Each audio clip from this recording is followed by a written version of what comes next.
How much money do you think a gacha game character should cost? It's a question that came to mind after reading about the recent settlement the FTC made with Cognisphere regarding its hit free-to-play gacha game, Genshin Impact.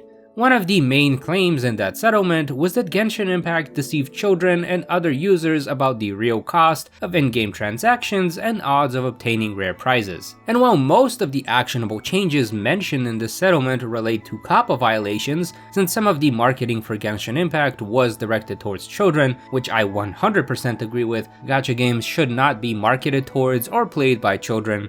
The one line of actionable changes I'm particularly interested in is this. Genshin Impact is prohibited from selling loot boxes using virtual currency without providing an option for consumers to purchase them directly with real money. At first I got excited about this line because I took it to mean they'll just let us buy a character directly, but then I realized this probably means they just have to let you buy a pull directly, like a $2 equals 1 pull kind of thing. And even then, I could still be wrong. It doesn't matter that I've played through every Ace Attorney game or taken several business law classes, this is not enough for me to understand the legal speak. But regardless of the real meaning behind this line, it did get me thinking about these claims of obscured odds and the real costs. If they were to just slap a dollar amount on everything in the game, how much would things cost? At first I thought this video idea is kinda dumb. After all, anyone can just pull out a calculator, crunch the numbers, and figure out how much things actually cost in the game. But after a quick search on YouTube, I was surprised to find out that nobody has done this yet. Maybe they have and the search algorithm just sucks that much at this point, but I could only find mildly relevant discussions, without actual breakdowns. There's a Vars video talking about general expenses in the game and how it nudges you to spend money, an I Win to Lose video on how much it costs to be a whale in the game, and a great video essay by Yakacom about how these games exploit their most addicted customers. But not a single one said, hey, here's how much it costs to get a 5-star character, or here's what you're getting for the money you've spent. So I guess I'm the lucky guy who gets to run the numbers and make the video. Before we begin, a bit of a disclosure, especially since I know how drama-prone things can get when it comes to gacha games. I'm just doing some math for fun to answer a question I had about the game. This is math that anyone can do at any point in time using the information given to us by the game itself. Also, I'll be making a lot of estimates, which might come close to an average experience, but will definitely be at least a little different from your individual personal experience. I'm not here to tell you that Genshin Impact is bad, or that you're an idiot for spending money on gacha games, cause in that case, I am an idiot who enjoys bad games too. At the end of the day, it's just a video game, you can choose to play it, you can find things about it to enjoy or criticize, and of course, you choose to spend money on it if you want. I ain't here to judge, I'm just here to put an estimated price tag on things so that you and I can have a better understanding on what these things might actually cost. Also, I know I'm using Genshin Impact as an example here, but gacha games in general use a very similar pricing model, so even if their numbers might be slightly different, you can expect to spend about a similar amount on most other games in the genre. Now that we've covered all the bases, let's begin with the very basics for viewers who might not have played Genshin but want to understand what's going on. You know, people like parents who are trying to be informed, non-gacha gamers listening to this in the background, and potentially viewers of streamers reacting to this video. Hi chat. Anyways, this is a Primo gem, the main virtual currency used in Genshin Impact. You can convert 160 Primo gems to one intertwined fate, which can be used for one pull on a limited time banner. There's also Acquaint Fates, which cost the same amount and look kinda similar, but can only be used to pull on the standard banner.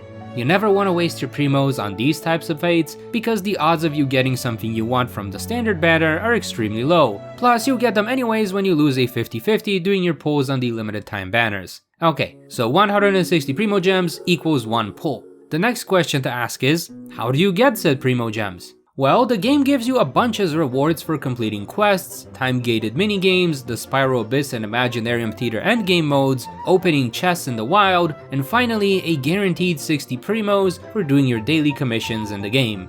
Those are the free-to-play Primo gems that every player can get without spending a single cent. The amount we do get varies by patch, with large updates like the .0s that introduce a whole new region, getting us an upwards of 120 pulls, to smaller filler patches like the upcoming 5.4, where we only get about 60 free-to-play pulls. An important thing to note about this is that it requires you to be able to clear all of the endgame content, time-limited events, and exploration. So depending on skill issues and time to commit to the game, you might be getting much less for free. I, for one, don't care to try and get 36 stars in every Spiral Abyss, especially with how ridiculous some of the enemies can get, so I definitely miss out on some of these free-to-play pulls. And some of the web events and achievements are just a bit of a drag, so while yes, there are plenty of free Primos available, they are not guaranteed for every player. Now the more reliable way to get Primo gems is of course to spend money. Let's start with the most common ways to do so, while also getting other rewards in the game. First up, we have the Battle Pass, where you can spend $10 to unlock the premium rewards, which includes 680 Primo gems for the highest level. This means you won't be getting them until the second half of the patch unless you spend more money to level up the Battle Pass, but you also get other rewards along the way, most notably 4 Intertwined Fates and a Battle Pass exclusive weapon of your choice. When you convert everything over, the $10 Battle Pass gets you 8 pulls and a 4-star weapon that you could not get otherwise. There are some other rewards of note here that relate to time-gated in-game currency, but we'll cover those later. For now, let's look at the thing that most players are likely to purchase, the Blessing of the Welkin Moon, which only costs $5. This thing gives you 90 Primo gems as a daily login bonus, which make it very appealing to any player. I mean, if you're gonna log in and play every day anyways, might as well get some extra pulls, right? And it's only $5, that's like one drink from Starbucks, and coffee's gotten so expensive you can't even buy one drink at this point. And instead of getting to sip on your sugary anxiety juice, you get yourself a grand total of 16 extra pulls per month.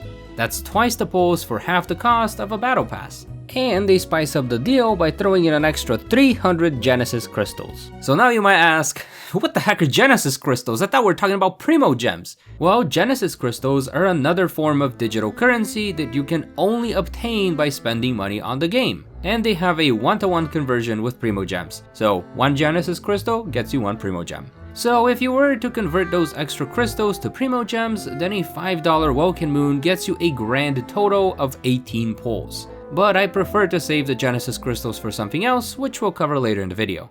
Now, what happens when the free-to-play and low-cost pulls aren't enough to get you the character or weapon you want? Well, you can save up pulls for their eventual rerun, which could mean having to wait for over a year when the character is no longer as relevant to the story or meta, or you can just spend some money right now and buy some Gensis Crystals from Genshin Impact's Crystal Top-Up Shop. The conversions go as follows. You spend real-life money to buy Gensis Crystals, you convert those to Primo gems, which is a 1-to-1 conversion, you convert those to Intertwined Fates, then you get to pull on the banner and maybe get what you want. When you look at this layout, it may seem pretty straightforward, except that the first step isn't quite crystal clear. Let's look at the shop.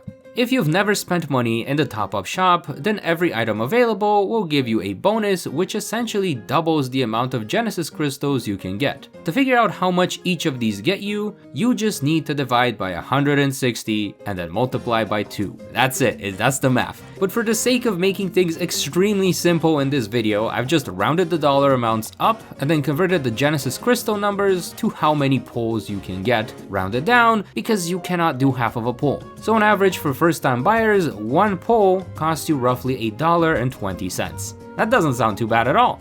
However, this looks very different after you make your first purchase on all of these items, as the double bonus is gone and instead replaced by a different, much smaller bonus, which feels more like a free fortune cookie at the end of your meal. It's not really free, but it's made to feel a bit more special. Anyways, here's what this screen looks like when converted directly to Intertwined Fates. So making a top-up purchase a second or further time gets you much less pulls than the first time around, about 35% less pulls, which drives the cost per pull up to roughly $2. I'll also add that this shop tends to reset to the double rewards once per year, which works as a good incentive to spend on it once again. And that's why you can see all of these double bonuses on my screen right now. The top-ups I've bought in the past trying to pull for Eula are now restored to their first time purchase double bonus rewards. Now here's the thing, we've covered the tip of the iceberg with how much money it costs to get a certain amount of pulls, but what we haven't talked about yet is what do these pulls mean?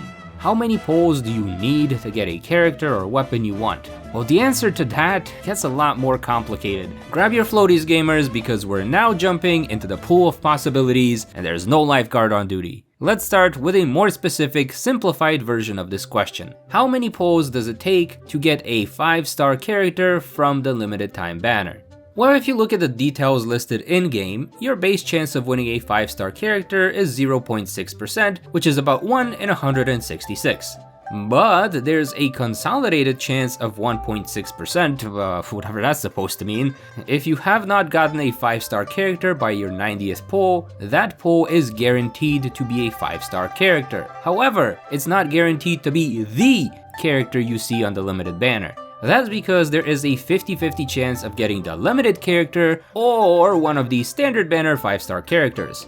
If you lose the 50-50, your next 5-star character is guaranteed to be the one from the limited time banner. So in reality, you're guaranteed to get the character you want in 180 pulls. Converting this to money, the most you would have to spend for a guaranteed character is 245 if you haven't bought any of the top-up bonuses before, and 345 if you don't have the double bonuses at all. Now this number seems very high and kinda ridiculous, but you gotta keep in mind that this is if you are an extremely unlucky player, having to hit hard pity both times and losing the 50-50. This will rarely ever happen. That's why it is the maximum, most people will never reach it. And the reason it is unlikely to happen is due to a mechanic that is not mentioned anywhere in the banner's descriptions: soft pity. This is a mechanic that triggers when you've made 73 pulls and have not yet gotten a 5-star character. When active, soft pity will boost the odds of getting a 5-star character by 6% for every pull after soft pity. This means that you'll be likely to get a 5-star character long before hitting the guarantee at 90 pulls, where the odds will have become 100%. There's also a new feature that Genshin recently added called Capturing Radiance, which gives you a slightly higher chance of winning the 50-50.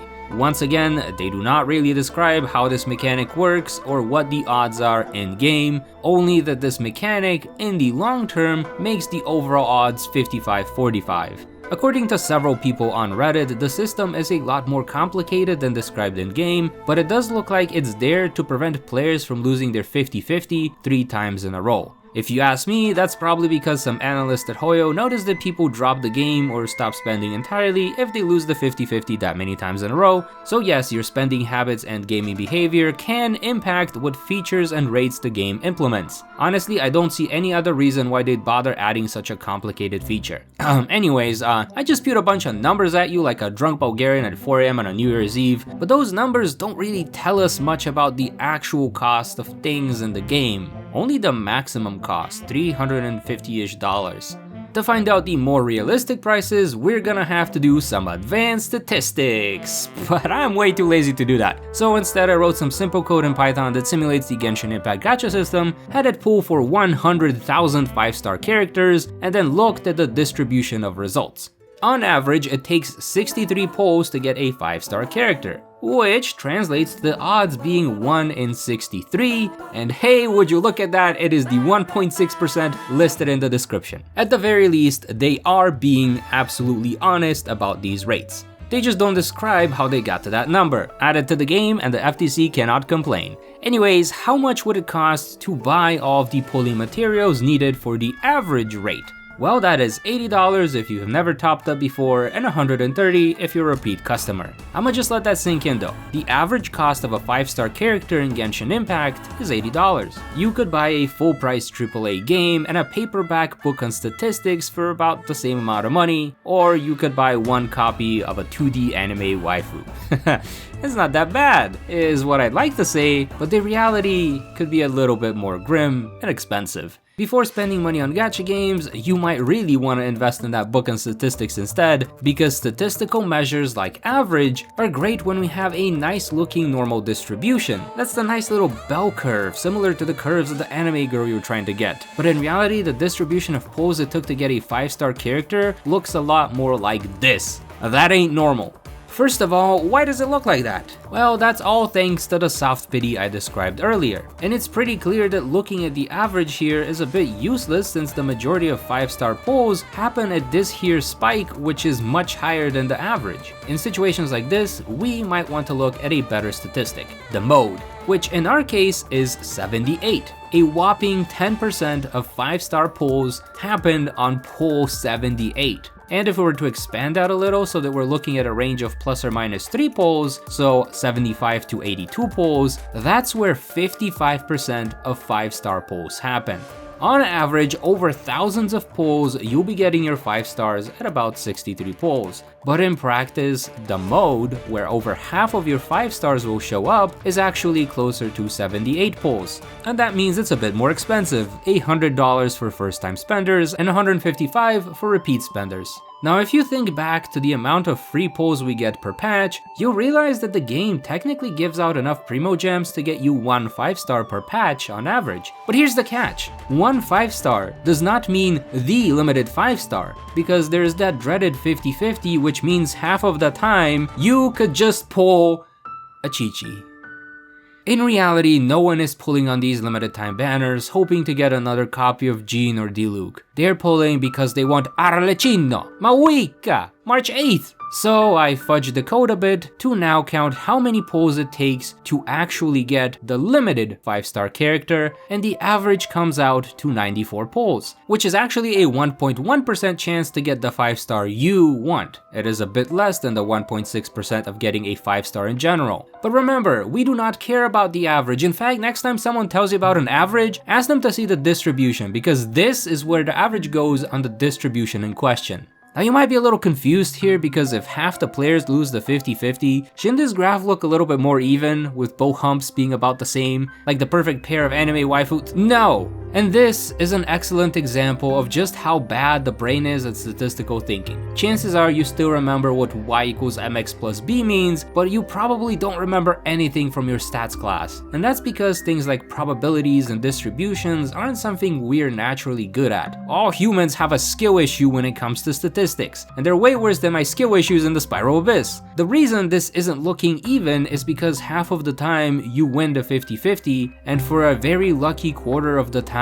this will happen before soft pity. And that's exactly where the skew happens. In the base case scenario of just get a 5-star, this region has only 40% of the winning pulls, but in the 50-50 variant, we get what would equate to 50%. This comes from the fact that you leave the simulation as soon as you get a limited 5-star. And some of these lucky ducks are either outright winning the 50-50 or losing it but getting the limited 5-star at a very low pity. In theory, you should be getting this good of an outcome 1 in 4 times. And that's exactly what has happened to me in the past. I had done my pulls for Mavuika and Citlali, and I was sitting at a very low pity when trying to pull for Lanyan, and then BAM! Arlecchino was randomly home from the store with some milk. At a very low pity at that. 1 in 4 times, now what about the rest? At the soft pity, we have roughly 35% of pulls getting that limited 5-star, which again is a much larger number because of all the people who've already lost the 50-50 to an early pity, or are just getting lucky and winning the guarantee with a small pity count.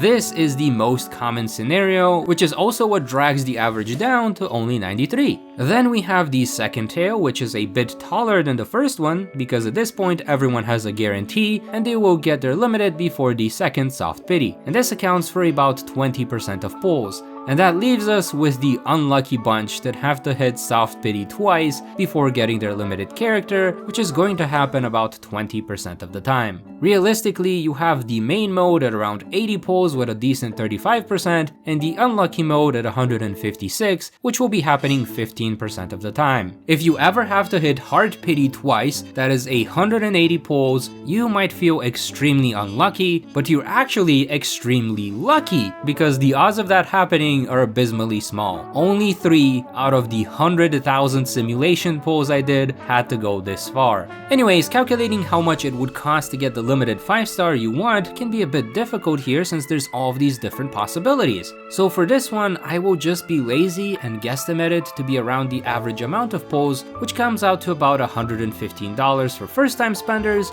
and $200 for repeat buyers. It sounds a lot better than the $350 max cost, but it is still a lot of money. especially since there's currently 42 limited 5-star characters in the game, with many more to come in the following years. I hear they add about 12 per year, so to get all the limited 5 stars currently available, it would cost you $8,400. But this whole thing's got me thinking. Coming up with a price for a character based on this 50-50 system is complicated and a bit confusing. That $200 is just an estimate based on a very strange distribution. And if the FTC were to say, hey, make this a clear and simple price, then the best way to go about it would be to say something, and this is purely hypothetical, something along the lines of, the first copy of a 5-star character you get is always guaranteed. Hypothetical. And that's what the price is based off of. If you want constellations or weapons, you're gonna have to gacha and hope your luck is good. The price for this would be a lot simpler and based on that 1.6 listed rate. That is $100 for first time spenders and $155 for repeat spenders.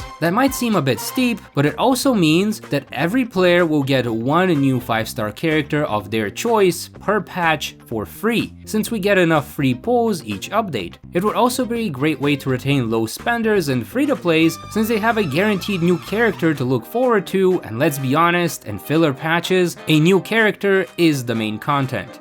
The game shouldn't be losing out on too much money since there's still plenty of incentives to spend on getting multiple copies for higher constellations of your favorite characters, or getting one of the other 3 available limited 5 stars that patch, or pulling for a signature weapon. From a player perspective, this sounds wonderful, but it might not sound like a great idea for Hoyoverse, except it might not actually be that bad for them either. Hear me out. I ran this pulling simulation under several different conditions. The ones I've shown so far stop as soon as the player gets one 5-star character, but I was curious to see what things would look like for the big boys, the whales. Who would keep pulling until they get a C6 of the character? This graph shows how many pulls it would take with the current system, and this is how many pulls it would take if the first copy of the character was guaranteed. First of all, I want you to notice that both of these graphs actually look pretty normal, so we can look at things like the average here and we'll be just okay. And that's where things get interesting, because the difference in the average amount of pulls to get a C6 character between the two conditions is only 27 pulls.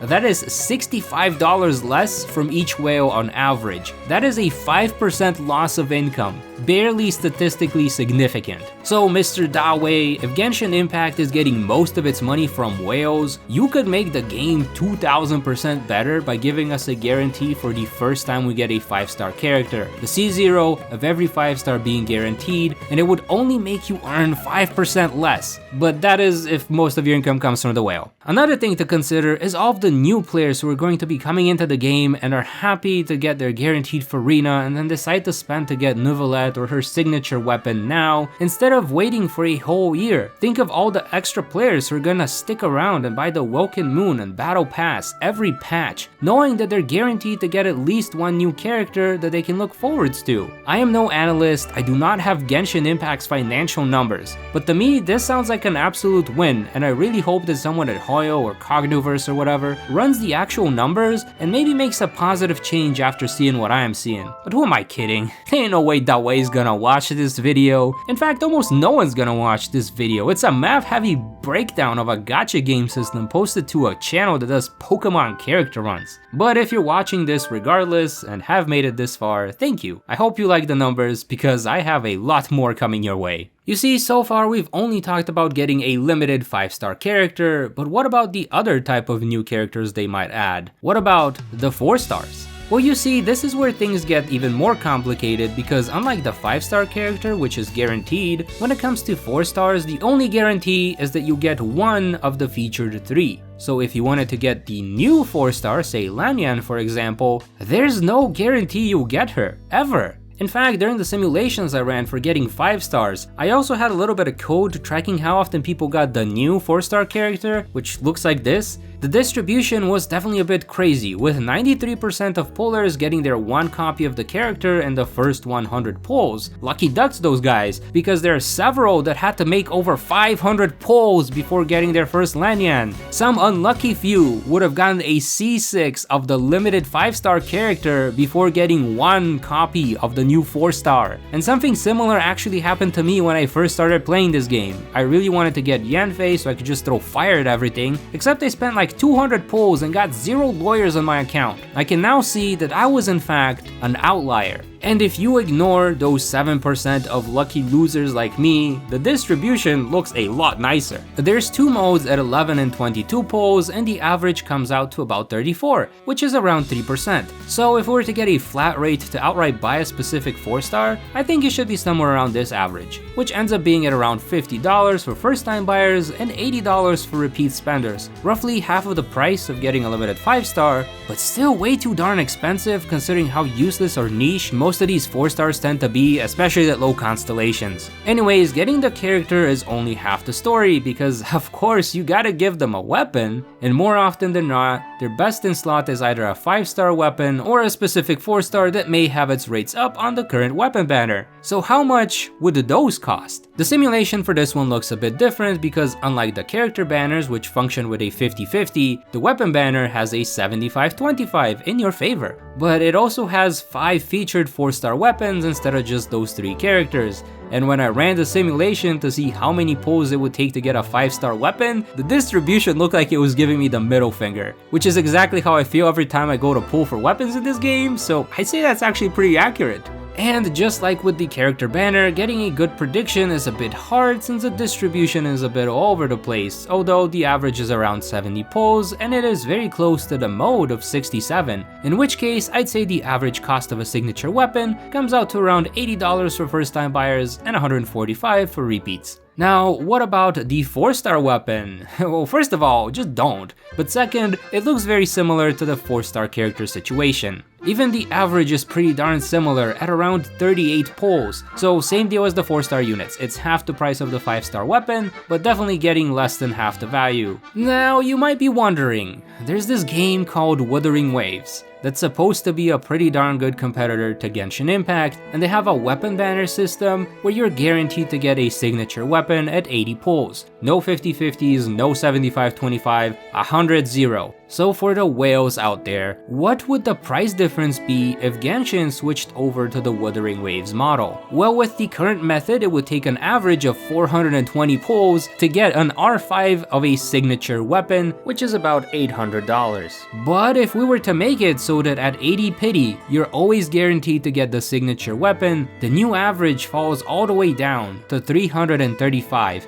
a whole $150 less, or a 20% loss for Hoyo. The drop here is a lot more drastic than the previous experiment where the first copy of every 5-star character is guaranteed, but it is also not nearly as big of a drop off as I expected. That being said, 20% is too drastic of a change, to the point where my hopes aren't too high that Genshin will switch over to this type of model. Then again, they could just do the thing where the first copy of a weapon is guaranteed, which just like the character situation would only result in a 5% drop of revenue from whales, while being a huge positive experience for every other player. But if you're like me and wondering why isn't this a thing already, my best guess is that it is a much bigger loss from the 1-copy spenders, which would drop their spending by about 25% or roughly $50 per spender. If you ask me, a more low spender friendly system could retain more of these Welkin buyers and Battle Pass buyers, which could actually boost the revenue, but I don't have Genshin's data so I cannot say for sure, this is just a theory. The reason I can't say for sure is because the Pareto principle is likely in play here, where roughly 80% of Genshin's revenue is coming from 20% of the spenders.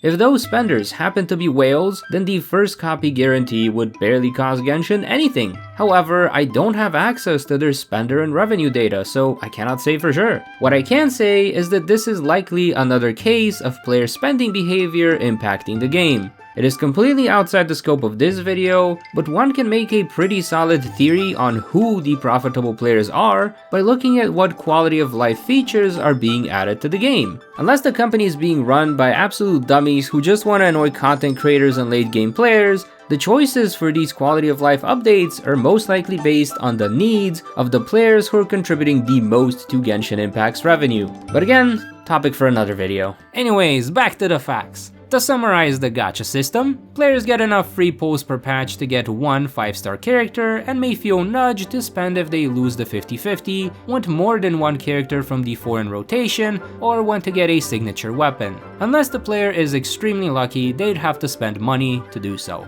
And on average, they'd have to spend $200 to get a 5-star character they want and $150 to get a 5-star weapon for that character. Meaning each character with their signature weapon costs you an average of $350. Just for reference though, you can literally buy a Nintendo Switch and a game for it for the same amount of money. Genshin may be free to play, but unless you can resist the urge to spend and are very picky with which characters you do pull for, it can get very expensive very fast. And that's just to get a character. Because surprise surprise, there's even more ways to spend money on this game.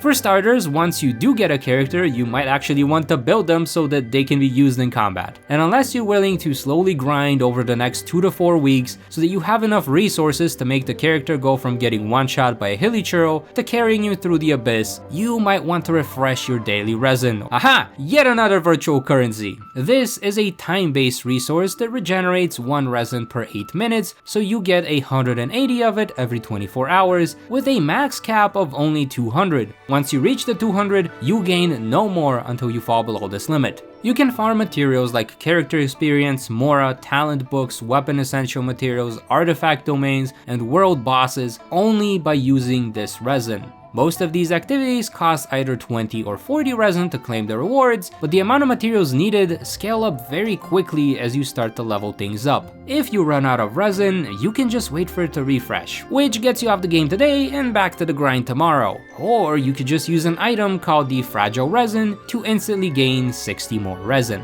You can get 5 of these for free from completing the standard battle pass, 5 more from the $10 battle pass, and 5 more from the premium battle pass, which also comes with a name card and an exclusive blueprint for your teapot, which costs a whopping $20, but hey, it's on discount. Speaking of which, players can buy 1 time-limited transient resin from the teapot I mentioned once per week, which is technically free as long as you've decorated your domain with enough random stuff. I'm pretty sure we also get a few of these here and there from the time-limited in-game events, but I can't get you an exact average. If I were to guesstimate, I'd say about like 4 to 5 per patch. Alternatively, you could just use Primo gems to refresh some extra resin, but you can only do so 6 times per day and the cost will get higher and higher as you go, capping out at 800 Primo gems per day. That is a 5 pull to get you an extra 360 resin, which is an extra 2 days worth of time-gated resource farming materials. And this adds up to $11 per day for repeat buyers.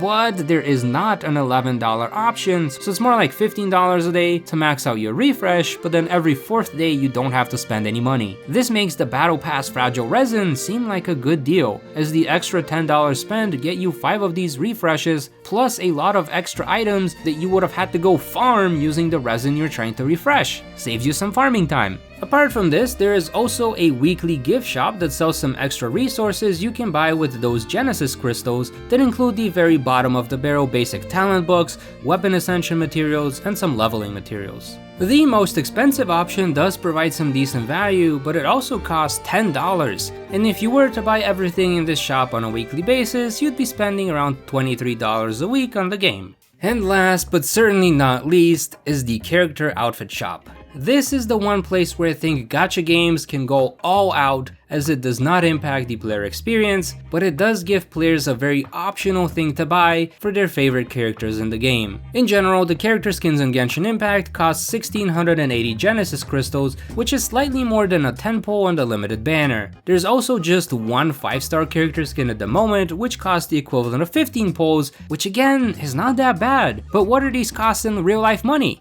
Well, a 5-star outfit would cost you $20 if you're a first time buyer and $35 if you've topped up before. Or if you have been saving Gensis Crystals from your Welkin Moon, it is 9 Welkin Moons or about $45 you've already spent. For the 4-star outfits, they cost $15 the first time and $25 for repeat buyers. However, that's only if you're able to do decent math and figure out the exact 3 things you need to buy just to have enough crystals. Otherwise, you can go with the head empty route of just spending $30 and having like 560 Genesis Crystals left over. You can also just save up 6 Woken Moon Crystals, which is about $30 you've already spent. And of course, you can get a new skin for slightly cheaper if you get them during the release patch. However, given the current buying options, you'd still have to spend $15 if you're a first timer, or only $20 if you've topped up before. Of course, you could do what I do and just save the Woken Moon Crystals for 5 months, which adds up to about $25 you've already spent. We don't get skins that often anyways in this game, and you can afford to skip out on one 10-pole just to get a new outfit.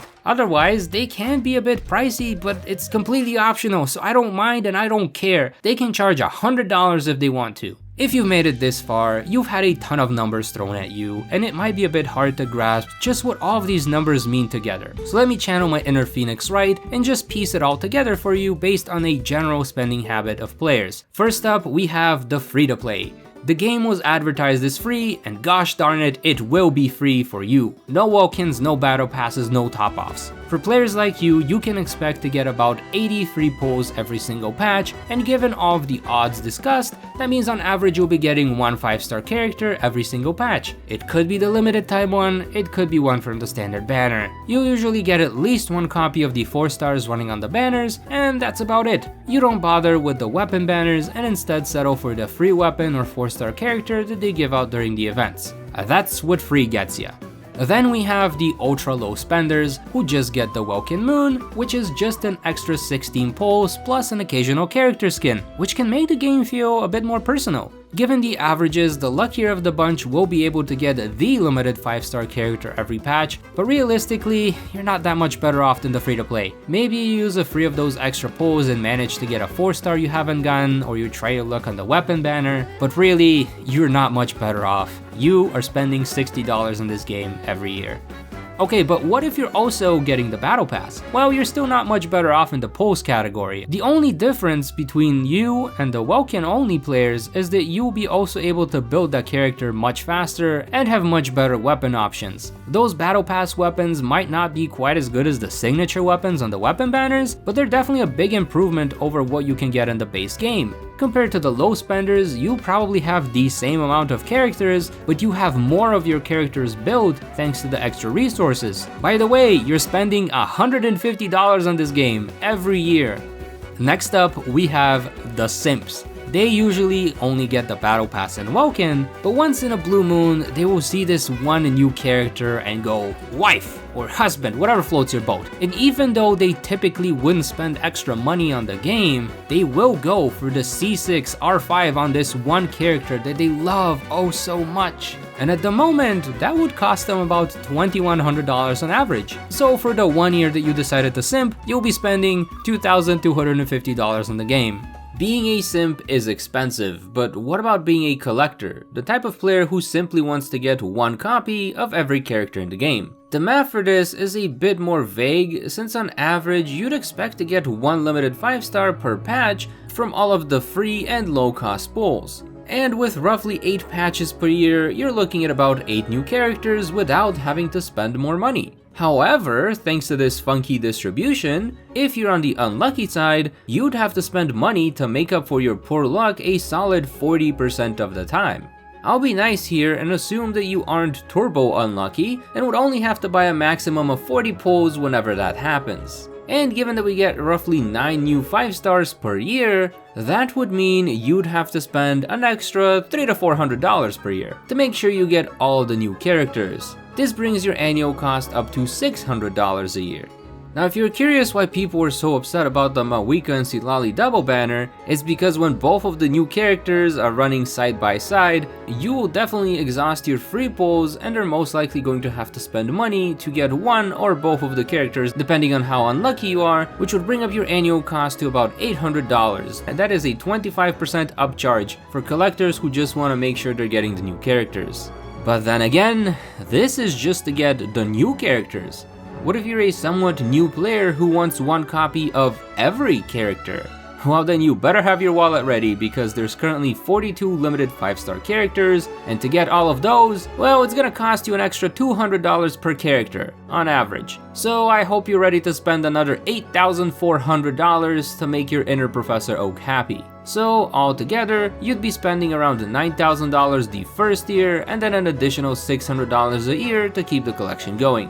It's kinda bad, but it's not as bad as the players who also want to get the signature weapons for those characters. At this point, you've exhausted your free pulls, so everything for the weapons is coming out of pocket, at an average of $150 per weapon. So to get every new character and their signature weapon, you'd be spending nearly $2,000 per year. That is 4 times more expensive to also get the weapons. And if you wanted to get the weapons for the existing 42 limited 5-star characters, well, that is an extra $6,300. So the cost of starting out as a collector in Genshin Impact comes out to a whopping $15,300 the first year, and then $2,000 per year to maintain. These numbers hurt my soul, gamers. But the worst part is that this is the amount of money you need to spend just to get the characters and weapons, because if you want to use them, you're gonna have to grind. I could not find the exact calculations on this, and I cannot be bothered to spend the hours needed to find a more exact number, but based on several online posts, it looks like it takes about 3 weeks on average to build a character to a usable level. It's a bit less for supports and a bit more for DPSs, especially with how miserable the artifact grind can get. So for simplicity's sake, let's just say 3 weeks, okay? This means that without spending any money, you can build about 17 characters per year. And with the paid battle pass, you might even manage to build a little over 20. But if you wanted to make all those 42 limited time characters usable ASAP, you could only achieve that in the first year of playing this game by maxing out your daily resin refresh, which comes out to an extra $4,100 for the whole year. So in reality, to get every character, their weapon, and then build them to a usable level in a reasonable amount of time, you'd be spending about $20,000. You can literally buy a car for this much money. But I digress because I still haven't talked about the highest tier of spenders. The whales who C6, R5 every character in the game. I didn't even want to do the math for this group, but $75,000 for the first year and $25,200 every year after. I compared these numbers with I Went to Lose's whaling video, and it looks like they do match up, with about $2,500 being the average they spent a year. And if you add all of the other expenses like daily top up, that brings you to a maximum recurring total of basically $30,000 a year. That is the max you can spend on this game. If you have this much money to spend on a gacha game, could you please tell me what job you work and how I can get a job like that? Because I too would love to have a job with this much disposable income just for entertainment. Anyways, there's definitely other types of spenders that I could not cover here because everyone has different luck and different purse strings. I can't possibly give you the numbers for every type of variant or your unique type of spending habits, but you can definitely do the math yourself, and if you can't, just go look at your bank account. You've already spent the money, you know how much you spent. And that brings me to the more subjective part of the video. If you're here for the numbers, we're done with the numbers. Next up, it is my opinion on what these numbers actually mean, as well as what I think people should spend on these types of games and what the game can do to improve or incentivize players to keep spending. This is purely my opinion. By all means, you're welcome to disagree and leave your opinion in the comments down below. Okay, so what do I think? Well, until we reach the point where these gacha games can guarantee that you can keep playing them as a single-player offline version when they eventually reach their end of service, I think that spending anything more than the $5 Woken Moon is a waste of money. I can justify the $5 a month, since that's less than one coffee or a loaf of bread, and it adds up to about $60 a year, which is how much you spend to get any other video game. You could say that the new region, characters, and stories we get on a yearly basis gives you something of an equivalent value. What's a bit harder to justify is the $10 battle pass every single patch. On one hand, it is an optional purchase. On the other, the main incentive for buying it is to make up for all the artificial limits that the game places on you. There's only so much more and experience books you can farm with the limited time resin, and the ability to craft one good artifact per patch can be pretty tempting, especially considering how you could waste a whole patch worth of resin and then get 0 good artifacts. My main problem with this is that Hoyo creates the problem and then sells you the solution. Oh no, it takes you months to build a character? Well, pay us $10 and you can do it a bit faster. Oh no, you can't afford the $150 it takes to get a signature weapon? Well, for $10 you can get a pretty decent alternative. Oh no, your luck with artifacts is bad? I wonder why that is. Well, you can either slowly grind, level, and transfer artifacts to get enough resources to build a good one, or you can just give us $10. In order to make the battle pass worth it, the very least Genshin could do is guarantee a new character for active players every patch. And I'm not talking about a free 4-star that we've already had at C6 for the past 3 years. Maybe do the events with a 4-star selector featuring one of the new 4-stars available, plus the meta 4-stars that new players might want to get. Or better yet, added the selector as part of the battle pass. You reach level 50 and you get to pick a 4-star character of your choice. If nothing else, it would at least be a half-decent solution to the 4-star problem that Genshin Impact is having. The other, even nicer alternative is to make it so that the first copy of every 5-star character is guaranteed. That way, I can at least have something to do with all of these extra resources. The reason I stopped buying the battle pass in the first place is because I didn't have any characters to build. Sure, I could try min-maxing my DPS, crowning a few more of my favorites and getting everyone to level 90, but at that point, I'm just checking off endgame completionist boxes, and if you ask me, it's not worth the $10 a month. Spending anything more in this game is just a luxury. If you've got the money, or are a content creator who will make the money back by having all of the characters, go for it. Spend to your heart's content, get all your husbandos and waifus and enjoy the game. But for most normal players, it is just not worth it to spend more. Maybe if you really like the game and want to support it, but trust me, they're not running short on money anytime soon. That $20 million FTC fine is just a fraction of what they make on a monthly basis. That's like me fining you $500. And even then, you have to ask yourself, what value does the game bring to you when you do spend the money on it? The few times I have spent, it was to get characters that aren't even useful in the meta a year later. I can't enjoy using them in the Spiral Abyss. I've also gotten a 5-star weapon for a character I really liked that looks super cool on them, but it doesn't make her do enough damage and it doesn't make her fun to use. And worse yet, I spent a couple of dollars to get a constellation for a character that sucks to play otherwise. Seriously, that Geo-Construct requirement severely restricts what teams you could run, and even then, half of the enemies in the game destroy these constructs like they're made out of sand. I also almost had to spend money to get both Mavuika and Citlali, but thankfully I had a hunch that Hoyo would pull this double banner BS and have been saving all of my pulls after getting Mualani at the start of 5.0. Skipping characters like Kanich and Chaska, as well as the very much meta character Shalonen. And the thing to notice here is that the reason this is a problem is because after spending hundreds of dollars on the game, which I have and many of you probably have, it doesn't suddenly become nicer to you or the other players that have given it millions. But instead, it gets more and more greedy. Instead of going, stand together for Natlan, we made $1 billion last year, and as a thanks, everyone gets a free Mavuika. They put her on a banner with her best support and held off on the extra pulls until after their banners were gone. And that gives the players the following option. You can A, spend $200 to $400 to get both characters, $500 to $600 if you also want to get their weapons, B, wait for their reruns 9 months from now, C, have enough foresight to save 2 to 3 patches in advance, skipping at least one meta character, or D, try to enjoy the game without them. Oh, and by the way, most of the new bosses and enemies will be a pain to fight without the Pyro Archon. Seriously, what is this thing? And this thing! I know that it's a gacha game, and that it makes sense for them to add new challenges, equipment, and mechanics. But the main pull should be that the character is cool, provides a fun playstyle, or unlocks the potential of existing characters. Instead, we're getting characters that make the new content not suck.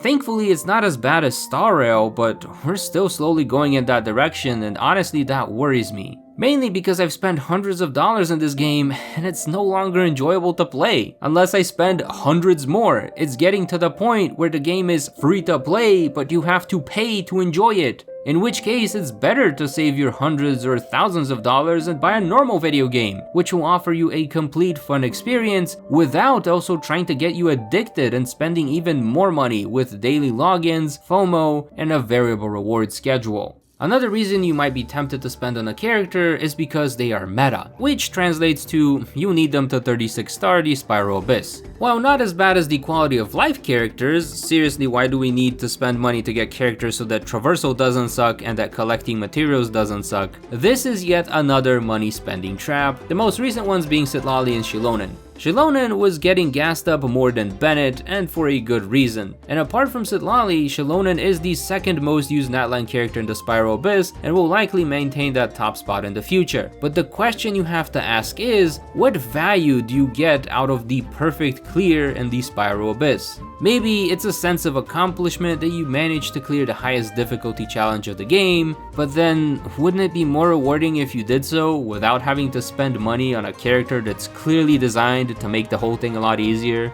Or maybe you're in it for the rewards. I mean, look at all the Primos you can get!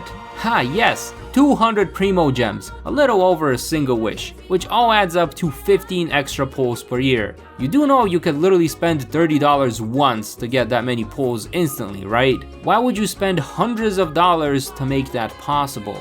Just remember that the next time you hear a content creator say that a character is a must pull or that you need to have them in your roster, and then decide for yourself if that's really the case. If you have enough free-to-play pulls or pulls from your Welkin and Battle Pass, then go for it, get the character. But if you have to spend more money, I don't think it's worth it. Sure, spending up to $30 would make it a break-even transaction, but what about the next meta character that you must pull that's coming up the following patch? It is a never-ending cycle, and yeah, I know that's how gacha games work, but with all the money they've made since launch, you'd expect to get a game that's very thankful and generous towards its dedicated player base. A game that puts these $60 AAAs to shame, but instead you get a game with dry filler patches that wants you to play it every day while giving you breadcrumbs, and then turns the screen around and asks you for a $200 tip. What is this? An American restaurant? That's what it feels like as someone who's been playing Genshin daily since 2.1, and that's why I don't think it's worth it to spend anything more than $5 a month. I could talk about what features and changes the game can make to actually be worth the extra money, but that is a topic for another video.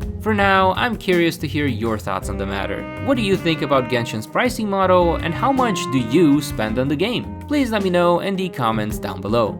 Either way, thank you for making it all the way to the end. I hope you enjoyed, and most importantly, I hope you learned something new. Don't subscribe because I don't plan on making any more videos like this, and that's it for me. Bye!